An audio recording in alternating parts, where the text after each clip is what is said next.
My Vaapas Aaunga Hindi film review by allrounder star Balem Venumadhav. సినిమా నిడివి 2 గంటల 46 నిమిషాల drama period romantic. UA 16+ certificate. 12 June 2026న ఈ సినిమా విడుదలైంది. The tale of fiction derives almost entirely from states of real people during the partition of India partition అయినప్పుడు రావిల్పిండి దగ్గర, ముఖ్యంగా ఈ కథ అంతా సర్గోదా దగ్గర జరుగుతుంది కథ.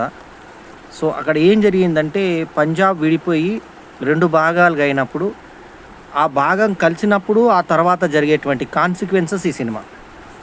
దీనికి ఒక అత్యద్భుతమైన హీరో నసీరుద్దీన్ షా మెయిన్ లీడ్లో, అంటే ఏదో పనికిరాని పాత్ర కాకుండా సినిమాకి హీరోనే నసీరుద్దీన్ షా అంటే ఆశ్చర్యం కలుగుతుంది మనకి. 90 సంవత్సరాల వృద్ధుడి పాత్ర హీరోని చేశారు. సో అతను ఇక యంగ్ హీరో ఒకరు ఉండాలి కాబట్టి నివి పాత్రలో దిల్జీత్ దోసాంజీ నటించగా, వేదాంగి రైనా ఇంకొక ఇంపార్టెంట్ పాత్రలు నటించగా, షర్వారి వాగిల్ కథానాయికగా, నసీరుద్దీన్ షా ఇందాకే చెప్పినట్టుగా ప్రధాన పాత్రలో నటించినటువంటి ఈ సినిమాకి ముస్లిం సిక్కుల పోట్లాటలు చూపించినా కూడా డైరెక్టర్ ముస్లిం కావడం ఇంకొక విశేషం. ఇమ్తియాజ్ అలీ 55 సంవత్సరాల వయసు అతను. ఏఆర్ రెహమాన్ దీనికి మ్యూజిక్. ఇక ఇర్షాద్ కమిల్ ఈ సినిమాకి పాటలు రాశాడు.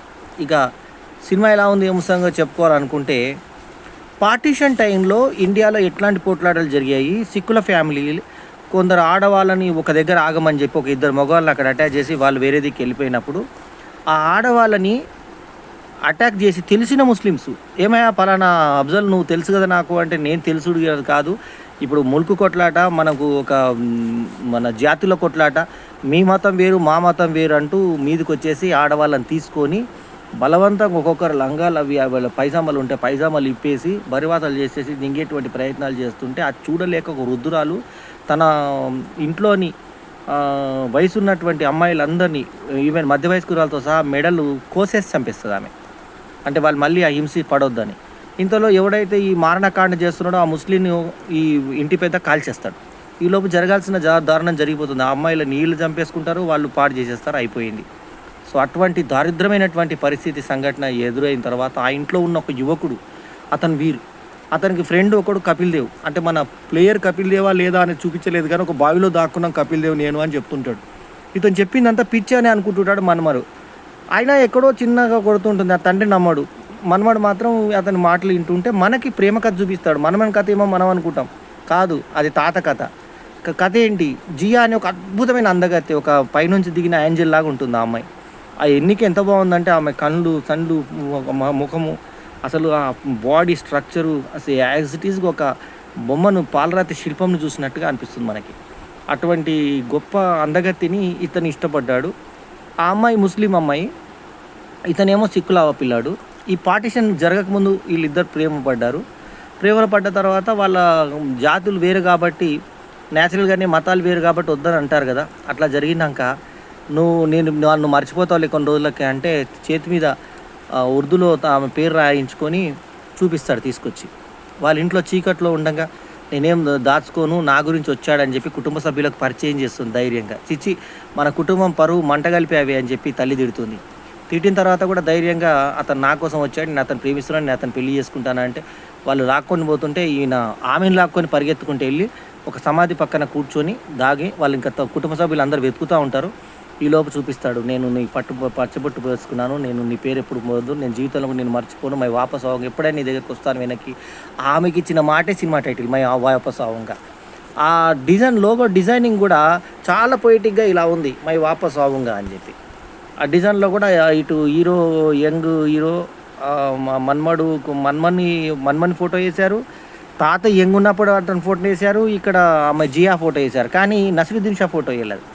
నసీరుద్దీన్ షా ఏమో పూర్తి డెడ్ బెడ్ మీద ఉంటాడు, 95 సంవత్సరాల వయసు. నేను చెప్పకుండా వచ్చాను కదా ఎట్లా అంటుంటే లాస్ట్కి చివరాకరణ అతని ప్రియురాలి ఊరికి వెళ్తే అక్కడ పలానా దగ్గర మస్జిద్ ఉంది, పలానా దగ్గర క్లాక్ ఉంది, అక్కడ చర్చ్ ఉంది, ఆ చర్చ్ పక్క గదిలోకి వెళ్ళు, అక్కడికి వెళ్ళి ఇక్కడికి వెళ్ళు అని మొత్తానికి అహ్మద్ జాయి అనేటువంటి ఇంటికి తీసుకెళ్తాడు. మన్మడు తీసుకెళ్ళి అక్కడ నుంచి వీడియో కాల్ మాట్లాడిస్తే అసలు ఆమె కాకుండా ఆమె యొక్క ఈమె వస్తుంది, ఎవరు ఆమె యొక్క మరదలు వస్తుంది, నాకు ఆమె వదిన అవుతుంది, బాబీ అవుతుంది, ఆమె చనిపోయి 10 సంవత్సరాలు అయింది అంటే ఆ ఫోటోని చూపించమంటే అఫ్సానా, అఫ్తాబ్ వీళ్ళందరి పేర్లతోటి ఉంటాయి. సో ఆ ఫోటో చూపిస్తే ఆ అందగత్తే కొంచెం వృద్ధాప్య ఛాయలోకి వచ్చినటువంటి అందగత్తే నీ గురికి ఎప్పుడు గుర్తు చేసేది మీ తాత గురించి అని అనే వరకు ఫోటోలో చూసుకొని అతను వీడియో కాల్లో చూసి ఆమె ముందు ఒక కవిత చదవాలనుకుంటాడు. అతను కవిత చదువుతాడు. చదివేసి నాకు పర్మిషన్ ఉందా, ఇజాజా హై క్యా మై జానే కానీ అంటే అంతకుముందు ఆమె 2-3 సార్లు ఇలా అన్నటువంటి ఇది ఉంటుంది. ఆమె టాటా చెప్తున్నట్టని ప్రాణం వదులుతాడు. అంటే తన ప్రియురాలను చూసుకొని ప్రాణం వదులుతాడు. ఇది మనకు ఒక 5-6 ఏళ్ల కింద ఒక హిందీ సినిమా వచ్చింది. అందులో ఏంటంటే ఒక ప్రియురాలిని వెతుకుతూ ఒక ముసలి ప్రియుడు వెతుకుతూ వెళ్తే అక్కడికి ఆల్రెడీ ఆమె అంత్యక్రియల టైంకి చేరుకుంటారు అక్కడికి. అంటే చనిపోయేది ప్రేమతో తెలిసింది అనే ఉద్దేశంతో చూపించి అక్కడ బాధపడతాడు. దాన్ని మనకు పంకజ్ ఉదాస్ హీరోగా చేసిన సినిమా అది. పంకజ్ ఉదాస్ కాదు, ఆయన ఎవరు, మన రోజా విలన్, ఆయన రోజాలో విలన్గా చేసిన పంకజ్ కపూర్. ఆయన ఫైండింగ్ ఫన్నీ అనేటువంటి 2014లో వచ్చినటువంటి సినిమా కొంచెం పోలికలు కూడా ఈ సినిమా మీద మనకు కనబడతాయి. సో తర్వాత ఇంకా ఈ తాత వచ్చి ఒక్కొక్క ప్లేస్ పేరు చెప్తా ఉంటే ఆ ప్లేస్లో ఏం జరిగిందో కనుక్కోవడానికి మన్మడు పడే ఆరాటం అంతా ఫస్ట్ హాఫ్ అయితే, సెకండ్ హాఫ్లో జరిగిన కథ ఏంటో వాళ్ళ బాబాయిని అడిగితే ఆ బాబాయ్ మేము చెప్పొద్దు అనుకుంటున్నా అంటే ఎప్పుడు మీ బాధలు మీతోటే ఉంచుకుంటారా, అతను ఏదో చెప్పాలనుకుంటున్నాడు, అదేదో తెలియాలి మనకంటే అది తీరా పోతే జో అంటుంటాడు, అది జియా అనే పేరు, జీ అని మాత్రం వినబడుతుంది నోట్లోకి వెళ్ళి. ఆ తర్వాత జియా పోయాడేమో అనుకుంటారు, ఇంకా పోడు అతను. 95 సంవత్సరాల వయసులో 78 సంవత్సరాలు కలవకుండా ఉండేటువంటి ప్రేమికులు ఉంటారా అన్న తర్వాత మా ఫాదర్ బలవంతం మీద నేను పెళ్లి చేసుకున్నాను, ఆమె నీ క్లాస్మేట్ అంట, నేను కల్పిస్తానని చెప్పేసి అనే వరకు ఇక అతను ఆమెను చూడలేక వెళ్ళిపోతాడు. ఆమె తిరిగి వచ్చి మెట్ల మీద నిలబడుతుంది. ఆ సన్నివేశం అద్భుతంగా ఉంటుంది. ఇక ఏఆర్ రెహమాన్ పనితనం గురించి చెప్తే, రెహమాను ఇంకా అతని పని అయిపోయింది అనుకునేటువంటి సమయంలో 2 అద్భుతమైన సినిమాలను ఇచ్చాడు. ఒకటి పెద్ది మ్యూజికల్గా, మళ్ళీ ఇప్పుడు ఈ సినిమా మై వాపస్ ఆవుంగా. ఇందులో ఉన్న సాంగ్స్ ఎక్స్ట్రాడినరీ బీజిఎమ్స్ పడ్డాయి. అట్లాగే రికార్డింగ్ అయితే ఇంకా అంతే, ఆస్కార్ అవార్డు గ్రహీత అంటే ఆస్కార్ అవార్డు గ్రహీతని అద్భుతంగా చేశాడు, తన పనితనం చూపించాడు. అయితే మెడల్ కోసేటువంటి సన్నివేశం దగ్గర రెడ్లో మనకి గ్రేడింగ్ రెడ్లో చూపిస్తారు. హంసత్ జాయి హౌస్కి వెళ్ళిపోయిన తర్వాత కూడా మ్యూజిక్ చూస్తే మనకు అద్భుతంగా ఉంటుంది. వీర్ అనే ఈ అబ్బాయి యువకుడు అప్పుడు ఎట్లాంటి ప్రేమలో పడ్డాడు, ఆ తర్వాత వాళ్ళు రైలు ఎక్కి వెళ్ళిపోయిన తర్వాత పార్టిషన్ గొడవలు ఏ రకంగా జరిగాయి, తర్వాత డివైడ్ అయిన తర్వాత 4 గంటల 10 నిమిషాల ప్రయాణం మన ఇండియా నుంచి పర్మిషన్ తీసుకొని అక్కడికి వెళ్ళి ఆ ప్లేస్కి వెళ్ళి అక్కడ నుంచి ఆయన ప్రియురాలి ఇంటికి వెళ్ళి అక్కడ చూపించడము అదంతా కూడా మనకు చాలా బాగా అనిపిస్తుంది. సో ఒక ప్రేయుల యొక్క ప్రేమ ఎంత దూరం ఉంటుందనేది ప్రోగ్రెసివ్ రైటర్స్ అసోసియేషన్లో ఆమె కవితలు చెప్పే దగ్గర నుంచి జియాని గుర్తు చేసుకుంటూ ఉంటాడు నసరుద్దీన్ షాకు తగ్గ పాత్ర చాలా రోజుల తర్వాత మంచి పాత్ర పడింది. పెద్ద గడ్డంతో ఆ చనిపోతున్న వృద్ధుడిలాగా బెడ్ మీద చేసినటువంటి ఆయన పర్ఫార్మెన్స్ అసలు గ్రేట్ ఆర్టిస్ట్ ఆయన. నేను వీరాభిమాని ఆయనకి. మా అటువంటి అభిమానులకు కన్నుల పండుగ లాంటి సినిమా ఇచ్చారు ఈ సినిమా ద్వారా, మై వాపస్ ఆవుంగా. అయితే అక్కడక్కడ కొంచెం బోర్డంగా ఉంటుంది, కానీ సన్నివేశాలు అప్పుడు ఉన్నటువంటి యుద్ధం తలకాయలు పెట్టి మేడలు నరికినట్టు, మన మేకల్ని నరికినట్టు వధించడం, ఒక లేడీ తనంతా తనకు వాలంటరీగా తలబెట్టడం, తెలిసిన వాళ్ళు ఉంటే ఆగిపోవడం, ముస్లిం ఏమో మన ఈ సిక్కులతనేమో ముస్లింలాగా టోపీ పెట్టుకుంటే సిక్కులతను అతను చంపబోయి ఆమెను చూసి ఆగిపోవడం. ఇమ్తియాజ్ అలీ ముస్లిం అయినా కూడా అక్కడ జరిగినది కళ్ళకు కట్టినట్టుగా చూపించాడు. కాకపోతే ముస్లింకి ఎక్కువ వ్యతిరేకంగా వెళ్లకుండా చాలా జాగ్రత్తగా కథను చెప్పే ప్రయత్నం చేశాడు, అది మాత్రం గమనించవచ్చు మనం. సో ఎక్కడా స్కిన్ షో లేదు, ఎక్స్పోజింగ్ లేదు. US 16+ అంతే, హింస వల్ల వచ్చింది అంతేగాని ఎక్కడ సెక్స్ కానీ ఎటువంటి ఇది లేకుండా చాలా జాగ్రత్తగా తీశారు సినిమాని. సో చాలా నీట్గా అనిపిస్తుంది మనకు పిక్చరు. ముఖ్యంగా శార్వారి వాగీల అందము మనకు అద్భుతంగా ఉంటుంది. ఆమె సైజులు కరెక్ట్గా ఆ పాత్రకి సరిగ్గా సరిపోయేటువంటి కొలతలతో ఉన్నటువంటి ఇది. అట్లాగే ఈ హీరోగా చేసిన దిల్జీత్ దోసాంగ్ కూడా చాలా అద్భుతంగా కుదిరాడు. అందరికన్నా నంబర్ 1 మార్కులు ఎప్పటికొచ్చి వచ్చినట్టే నసరుద్దీన్ షానే. ఆయన మించిన ఆర్టిస్ట్ లేడు. చాలా అద్భుతంగా అప్పటికప్పుడు స్ట్రోక్ వచ్చినట్టుగా, అప్పటికప్పుడు బాధ వచ్చినట్టుగా, లాస్ట్కి సిలిండర్లు మార్చే దగ్గర దమ్ము తీసుకోవడము అదంతా ఒరిజినల్గా నిజంగా అతను జరుగుతుందేమో అని అనిపించే విధంగా మై వాపస్ ఆవుంగా ఉంది.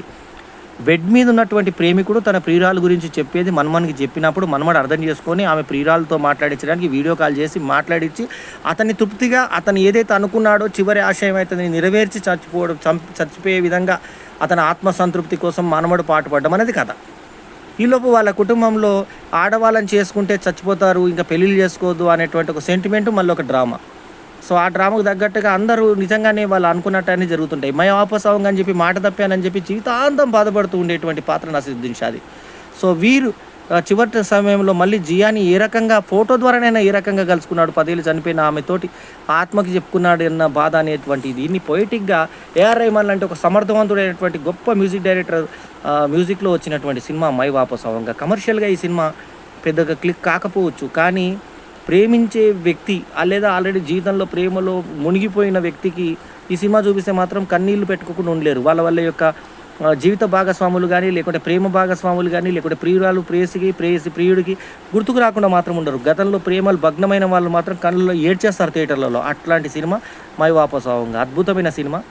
సో చాలా బాగా తీశారు. మ్యూజిక్ మాత్రం అద్భుతంగా పడింది. ఏఆర్ రెహమాన్ని ఎందుకు పెట్టుకున్నారో అర్థమవుతుంది మనకి.